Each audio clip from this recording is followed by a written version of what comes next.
Hello everybody and welcome back to my channel and welcome back to a super exciting video. I have been lucky enough to have been given an exclusive screen link to watch the brand new Everybody's Talking About Jamie movie ahead of release, and I am super excited.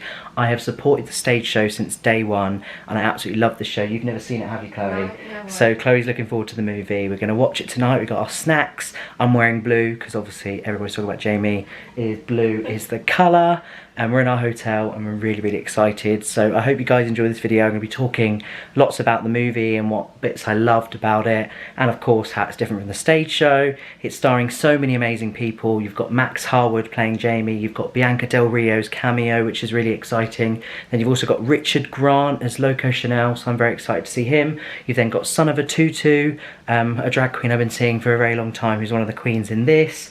It's going to be amazing and there's lots of new talent to see also. So going to show you my snacks, then we're going to get playing the movie and I'm going to talk all about it afterwards. This is really exciting. So we've got some snacks, we've got Maltesers, we've got J2Os, we've got plenty of water. Got our drinks ready, cheers! Let's watch the movie.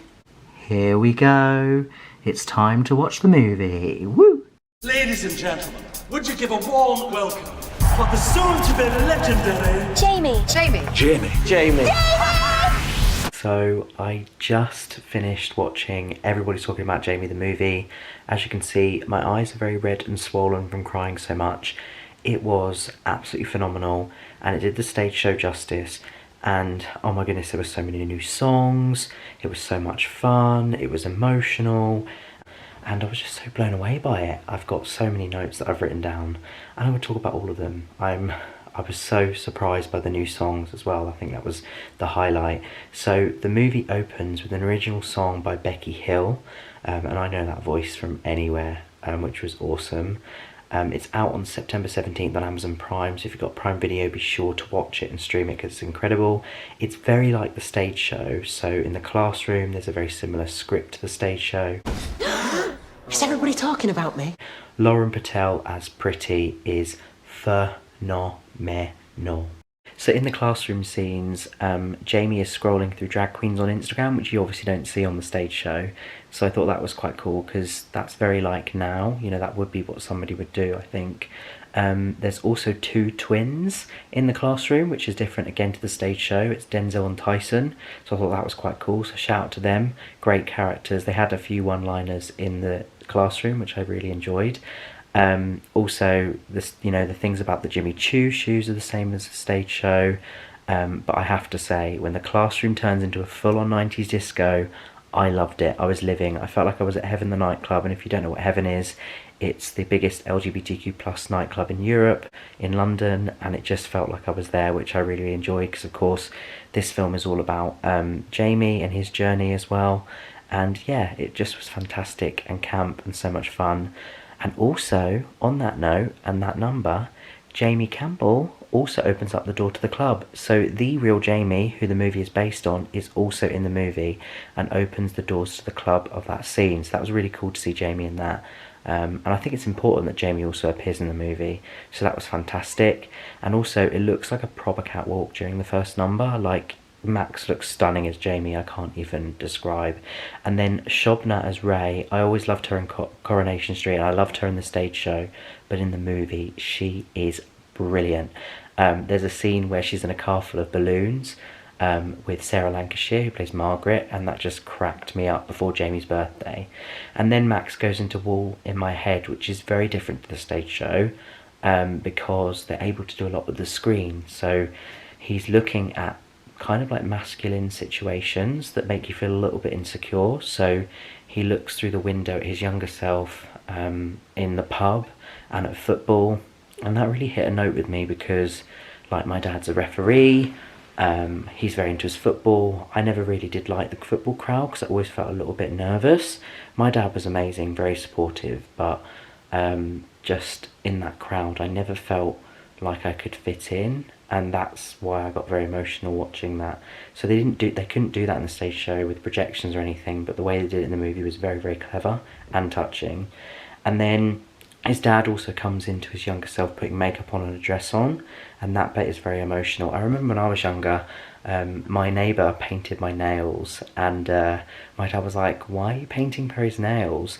And she used to paint my nails when we played piano, so again, it's so relatable and so brilliant. I could just go on, there's so much here, but I'm going to talk about all of it because I adored this movie and it deserves beautiful words. So in the classroom at lunch, showing Pretty in the heels, it reminded me of when I used to go to the library to study to avoid bullies in the playground. It was like a safety net, so that's really, really relatable. Also, the school is just like most UK public schools, and it particularly reminded me of my old secondary school in Dover, which was brilliant. And then following that, we got a shout out to Bianca Del Rio. So at the beginning of the movie, Max says, I'm Jamie New, not Bianca Del Rio. So he gives her a shout out, and then Bianca Del Rio actually has a cameo later in the movie, which is very, very cool. Lauren Batel's Pretty has an amazing voice, and she's literally perfect. I can't even describe. Out of the Darkness into the Spotlight was superb, like literal catwalker. Max looked absolutely stunning. Sarah Lancashire as Margaret New, I have no words, like she was perfect. And the way that she works on screen with Max Harwood is absolutely incredible. House of Loco, when we meet Loco for the first time, Richard Grant is amazing, but Pretty, which is different to the stage show, Pretty actually goes with Jamie to the House of Loco. So she lets him go in by himself, and then she joins him later. So he says, I don't want to be a drag queen, I have to be one. Yes, Jamie. And Richard Grant's Loco is very caring and sweet, like it's really heartfelt and very different to the roles I've seen him play before, which I thought was fantastic. A new song was also sung by Richard Grant, which was stunning and very, very emotional. And in that song, we see the incredible John Mccree, who of course played the original role of Jamie in the London West End musical, and in Sheffield he originated the role, so it was lovely to see him play young Loco Chanel. And that scene was extremely touching and touched on the stigma of being gay and queer, you know, back in the 80s and 90s. It was actually 92 in the movie when you know, they were fighting that fight. And here are some lines. This was what Pretty said to Jamie after Loco showed him these videos. Fighting for the future, and that's you. Picking up the torch and passing it on. Now those words mean a lot because we are the future and we have to make that change, and that's exactly what Jamie does in this movie, and this is exactly what this movie will inspire lots of people to do, I'm sure. Pretty also meets Loco Chanel, introduces herself as Pretty, and he goes, yes, you are pretty. That's exactly how Richard responds as Loco Chanel. It's so cute. And then the Legs 11 queens, oh my goodness, Myra Dubois is hilarious, Son of a Tutu is just brilliant, and then one of my faves, Anaphylactic, who actually made a video for my local Pride, was also featured, and they were just the perfect trio at Legs 11. Superb. They could not have cast better queens. They're amazing. And then shortly after that, one of my favourite artists, an LGBTQ+ artist, Todrick, is featured. He's not actually in the movie, but he has a song and it's called Work Girl. So it's an original song for the movie and it is amazing. Such a bop. Be sure to check that out. It's amazing. And then Sharon Horgan as Miss Hedge. Like literally, work of art is so dramatic compared to the stage show, so I loved all of the changes they made to the interludes. It's a lot more jazzy, and there's a lot more in there, which I'm sure that Sophie Ellis-Bextor had a say in, because obviously she wrote work of art, which is amazing, with Dan Gillespie-Sells, who wrote the music, and he's from The Feeling. And then during work of art, Bianca Del Rio has the cameo, so that's when she pops up and she says, Jamie, you are a masterpiece. And it's also very, very Vogue, like it's definitely inspired by Madonna. When they do the work of art scene, it's in black and white and it goes from colour to black and white, which was very, very, very clever. And I also loved the reference to Cher as well, when Jamie tries to back out of the show. Where in the name of Cher do you think you're going? Was brilliant. So at the interval point, when Jamie usually pauses for interval, when he's about to perform as Me, Me, Me, we actually see Max lip sync to a brand new Beverly Knights song. So that was quite exciting, wasn't it? Really exciting. And I loved that. And Richard Grant as Loco at the very end of that set goes, that's how a legend is born. And indeed he was. And then following that, Everybody's Talking About Jamie starts in the school bus playground canteen. So the song Everybody's Talking About Jamie, it's brilliant. It starts on a bus, then it moves to the canteen and the playground, and it's epic. It's massive. So many cast members in that moment, and I love that. And then I also enjoyed seeing the Rubik's Cube on the teacher's desk when they bring Jamie into the office. And then we've got to talk about Beautiful, Pretty, Lauren. Oh my goodness, Lauren Batell singing Beautiful to Jamie was just gorgeous. Reminds me of me and Chloe's friendship. Always makes me emotional at school. Somebody who doesn't judge you, somebody who loves you for who you are and is supportive and is always there for you. And that's what Chloe is to me.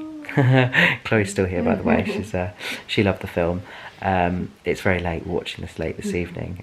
We got this earlier this evening, so we really wanted to watch it, and we went to see a Western show tonight. Anyway, we loved it. We're loving it. I'm going to keep going. So Jamie then turns up at a football game in a dress. So in comparison to what we see in the stage show, is he's just left home. So he falls out with his mum and he leaves home, because obviously he finds out that his mum sent him flowers under his dad, which isn't true. And when he turns up at the football game, he turns up in a kit coloured dress, so it's basically the local football team but in a dress. He then gets thrown off the pitch by a really masculine guy. His dad comes over, he thinks that his dad's going to support him, and his dad turns around and walks away, and then Jamie gets beaten up, which is incredibly emotional. And then of course he goes back to his mum's. He apologises and he says, "Do you ever wish I was normal?" And she replies, "No," which is quite powerful, because it's her accepting him for who he is. There is also a line, "My mum, my boy," it was just so gorgeous when they were singing. "Whatever you do, you're always beautiful," she says, and that's stunning as well. And then there's another new song before the prom towards the end of the movie with Dan Gillespie and Sophie Ellis-Bextor. And it's just amazing when they're getting ready for prom. I love it. Such, again, another bop. And then, yeah, so coming towards the end, obviously Jamie tries to get in at the prom. He's then declined by the teacher, but they all come together and let him go to the prom, which is amazing. The world is a show. Your show. They also added a verse Out of the Darkness into the spotlight at the end, which I loved in the finale. So loads of new songs, incredible movie. They did the stage show justice. It's going to open up this story to so many more people, and young LGBTQ plus people who might be feeling similar to Jamie, and also older, who can relate and remember having those issues at school and growing up. So it's a really important story. It's a gorgeous, gorgeous, gorgeous musical. The music is just so on point. Again, shout out to Dan Gillespie-Sells, who wrote the music, and Sophie Ellis-Bextor. I've also got to give a big shout out to Jamie Campbell, who of course, it's inspired the story. If you haven't seen his BBC documentary, then please do watch it. And also to Margaret, his mum, for being so brave and accepting. We love you, Margaret. You rock. Also, Tom Mccree, gotta say, he wrote the book for Jamie. Absolutely legend, incredible. Yeah, and as I said, the BBC documentary Jamie, Drag Queen at 16, by Jenny Popplewell. So that was the playbook film. Yeah, incredible, amazing. Be sure to check out Everybody's Talking About Jamie the movie on Prime Video from September 17th. Thank you so much for watching this video. If you did enjoy it, be sure to click subscribe, and don't forget to check out my Everybody's Talking About Jamie playlist on my YouTube channel. I will link it below. It's from the many times I've seen the musical in the West End. There's a few interviews with Jamie himself, a few interviews with Dan Gillespie-Sells, so be sure to check those out. But thank you for watching, I really appreciate it. And remember to always be happy to be yourself, and I'll see you soon. Bye. OMG. You are the bravest person I know. You're like Beyonce. No.